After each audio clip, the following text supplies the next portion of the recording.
ఇక వార్తల్లోని వివరాలు చూద్దాం. భద్రాద్రి కొత్తగూడెం జిల్లా ఇల్లెందు పట్టణంలో బీఆర్ఎస్ పార్టీ ఇల్లెందు పట్టణ మండల టేకులపల్లి కామిపల్లి మండలాల ముఖ్య నాయకులతో పార్లమెంటు ఎన్నికల సన్నాహక సమావేశం మాజీ ఎమ్మెల్యే హరిప్రియ నాయక్ అధ్యక్షతన ఇల్లెందు పట్టణంలో నిర్వహించారు. కార్యక్రమంలో పార్లమెంట్ అభ్యర్థి మాలోత్ కవిత, మాజీ మంత్రి సత్యవతి రాథోడ్, ఎమ్మెల్సీ రవీందర్ రావు, ఆంగోత్ బిందు, దిండిగల రాజేందర్ తదితరులు మాట్లాడుతూ కాంగ్రెస్ పార్టీ 3 నెలల్లో ఇచ్చిన హామీలను నెరవేర్చలేకపోయిందని, ఎన్నో సంక్షేమ ఫలాలు అందించిన బీఆర్ఎస్ పార్టీ మాత్రమే ప్రజలను ఓటు అడగడానికి అవకాశం ఉందని, ప్రజలందరూ బీఆర్ఎస్ పార్టీ సంక్షేమ ఫలాలను అనుభవించి ఉన్నారు కాబట్టి బీఆర్ఎస్ పార్టీ అభ్యర్థులకు ఓటు వేయాలని గ్రామ గ్రామాన నాయకులు, కార్యకర్తలు ప్రజల్లోకి వెళ్లి ప్రచారాలు నిర్వహించాలని పిలుపునిచ్చారు. మనకు తెలుసు కవితక్క గారు మనందరితో కలివిడిగా ఉంటూనే మనలో ఒకరిగా కలిసిపోతూనే దాదాపు 5 సంవత్సరాల కాలంలో ఎప్పుడు రమ్మన్నా కూడా, ఏ రోజు రమ్మన్నా కూడా మనకు అందుబాటులో ఉంటూ ఎవరు వెళ్ళినా కూడా కాదనకుండా ప్రతి ఒక్క పని చేసి పెట్టారు. అటువంటి నాయకురాన్ని గెలిపించుకునేటటువంటి అవకాశం కూడా మన కళ్ళ ముందు కనిపిస్తూ ఉంది. ప్రతి ఒక్కరు కూడా వచ్చిన వాళ్ళందరూ ముఖ్య నాయకులే, ఎందుకంటే మన కార్యకర్తలు ముఖ్య నాయకులే వచ్చారు కాబట్టి ప్రతి ఒక్కరు బాధ్యతగా తీసుకుని ముందుకు వెళ్ళగలిగితే మహబూబాబాద్ పార్లమెంట్ పరిధిలో బీఆర్ఎస్ పార్టీ గెలిపించుకోవడము పెద్ద కష్టమేమి కాదు. వాస్తవంగా ఎన్నిక జరిగి 4 నెలలు అయింది. మనం ఒకసారి కూర్చొని మాట్లాడుకోవాల్సిన అవసరం ఉంది. కానీ మనకు టైం లేకపోతే వివిధ కారణాలతో ఇప్పటికైనా మనం కలుసుకోవడం సంతోషం. దీన్నే ఉత్తేజంగా తీసుకుందాం. మనం ఈ రోజు నుండి ఖచ్చితంగా అందరం కలిసి పనిచేద్దాం. రాబోయే రోజుల్లో కూడా బీఆర్ఎస్ హవా అని చెప్పి నిరూపించగలుగుతున్నాం.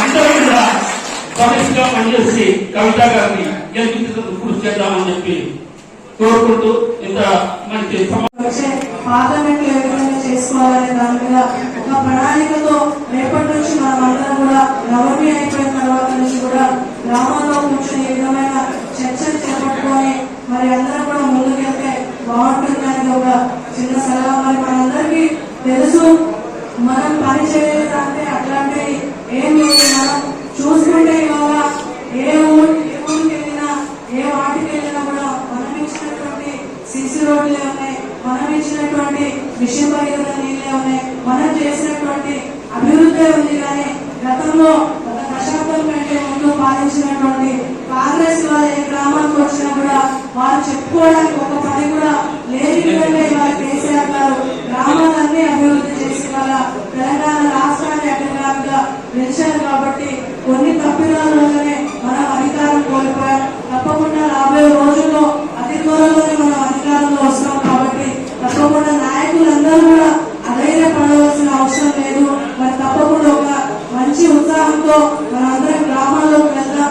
కవితక్క గారి గురించి ప్రత్యేకంగా చెప్పాల్సిన అవసరం మీ అందరికీ లేదు. కాబట్టి మరి తప్పకుండా అక్క గెలిపే దిశగా మనం అందరం పనిచేసి రేపు అక్కని పార్లమెంట్ పంపించగలిగితే మనకి అనేక నిధులు కావచ్చు, ఈ ప్రాంతంలో ఉండే ప్రధానమైన సమస్యల గురించి కూడా గతంలో పార్లమెంట్ లో వారి బయారం ఉక్కు పరిశ్రమ గురించి కూడా మాట్లాడడం, ప్రస్తావించడం జరిగింది. మరి ఇవన్నీ సమస్యలు పరిష్కరించాలంటే మరి కవితక్క గారిని గెలిపించుకొని రాబోయే రోజుల్లో మనకి స్థానిక సంస్థలు కూడా ఎన్నికలు వస్తున్నాయి. కాబట్టి తప్పకుండా అందరూ కూడా కష్టపడి పనిచేద్దామనే సందర్భంగా తెలియజేసుకోవడానికి అవకాశం ఇచ్చింది. తప్పకుండా రాబోయే రోజుల్లో బీఆర్ఎస్ పార్టీ మంచి మెజారిటీతో ఈ ప్రాంతంలో అనేక మంది అభ్యర్థులు గెలవబోతున్నారు. ఇవాళ కాంగ్రెస్ పార్టీ మదన పడతా ఉంది. ఎవరు దొరకక బీఆర్ఎస్ నుంచి పోయిన వాళ్ళకి టికెట్ ఇస్తా ఉన్నారు. కాబట్టి మనం గమనించాలి. ఖమ్మంలో ఈ రోజు అన్ని గంటి లేదు. ఇవాళ ఒక ఉప ముఖ్యమంత్రి భార్య టికెట్ కావాలి, ఇంకో మంత్రి కొడుకు టికెట్ కావాలి, ఇంకో మంత్రి తమ్ముడికి టికెట్ కావాలి. ఇన్నేళ్ళు కాంగ్రెస్ పార్టీకి పని చేసిన వాళ్ళు పనికి రాలేదు. మరి వరంగల్లో కాంగ్రెస్ పార్టీ పని చేసిన వాళ్ళు పనికి రాలేదు.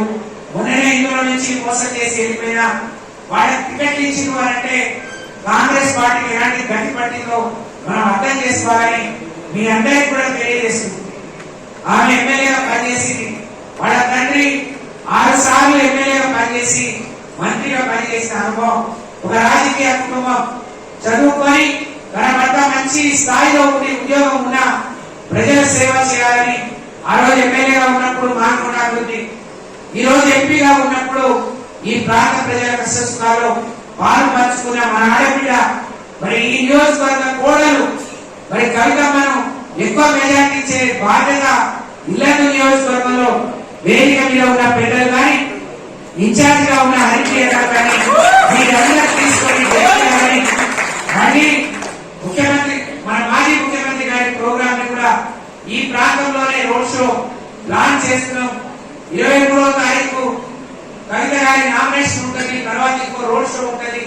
కానీ కార్యకర్తలే మీరే కవిత లాగా, మీరే కేసీఆర్ లాగా గ్రామ గ్రామాన ఆ రోజు బీఆర్ఎస్ చేసిన అభివృద్ధి సంక్షేమం ఇవాళ కాంగ్రెస్ నిండు మనసు మీరు ఆశీర్వదించాలి. వచ్చిన కార్యకర్తలకి చేతులు జోడించి శిరస్సు వచ్చి మీరు విజ్ఞప్తి చేస్తాము.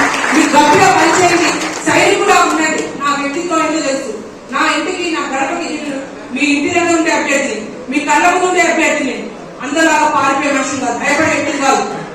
కాంగ్రెస్ లో పని లేక కవితను ఎట్లా డామినేట్ చేయాలా, లేకపోతే బీఆర్ఎస్ పార్టీ కార్యకర్తలు ఎట్లా మనోధైర్యం కోల్పోయారు తేమోడు వార్తలు కవిత కాంగ్రెస్ కవిత అరే ఈ కష్టకాలంలో బాబాకు కేసీఆర్ ఏంటంటే ఉంటాం.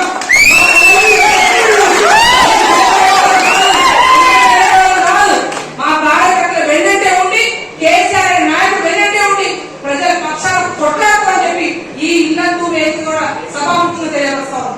అందుకే మీరెవరు మనోధైర్యం కోల్పోవాల్సిన అవసరం లేదు. మీకు ఆపద వచ్చిన సాపద ఇంకో మాట్లాడే పెట్టేస్తారు. మన పార్లమెంట్ సెగ్మెంట్ లో పురుషుల కంటే కూడా మహిళా ఓటర్లు అత్యధికం. మనం ఏ ఆడబిడ్డకైనా ఇబ్బంది అయితే నా వంట రూమ్లో లేకపోతే నా ఇంట్లో లోపల నేను వచ్చి అక్క కవితగా మాకు ఇబ్బంది అని చెప్పి నేరుగా మహిళ వచ్చి నా ఇంట్లో అడగవచ్చు. మా అన్నయ్య అయితే వచ్చి నేరుగా ఇంటికి వచ్చి కవితగా మాకు ఈ పని చేయని అడగవచ్చు. అంటే నేనేమంటున్నా మహిళా ఓటర్ సంఖ్య కూడా ఎక్కువ. మా మహిళా సోదరులందరూ కూడా మన ఓట్లు మనమే వేసుకోవాలి ఖచ్చితంగా అని చెప్పేసి నేను మీ దీవెన ఉండాలి. మీ బిడ్డ పూర్తి అందరూ ఇంటి మనసులను దీవించాలి మరొకసారి కోరుకుంటూ, పూర్తి విశ్వాసం నాకుంది. వాళ్ళు ఎన్ని జిమ్మిక్కులు చేసినా ఏ చేసినా వాళ్ళ ప్రజలందరూ మన వెంటే ఉండాలని తెలియవస్తూ మరొకసారి కారు గుర్తు ఓటేసి గెలిపారని శిరస్సు వచ్చి వార్తలు ఇంతటితో సమాప్తం. మళ్ళీ తిరిగి ప్రసారం అయ్యే టీవీ 9 న్యూస్ లో కలుద్దాం. అంతవరకు సెలవు.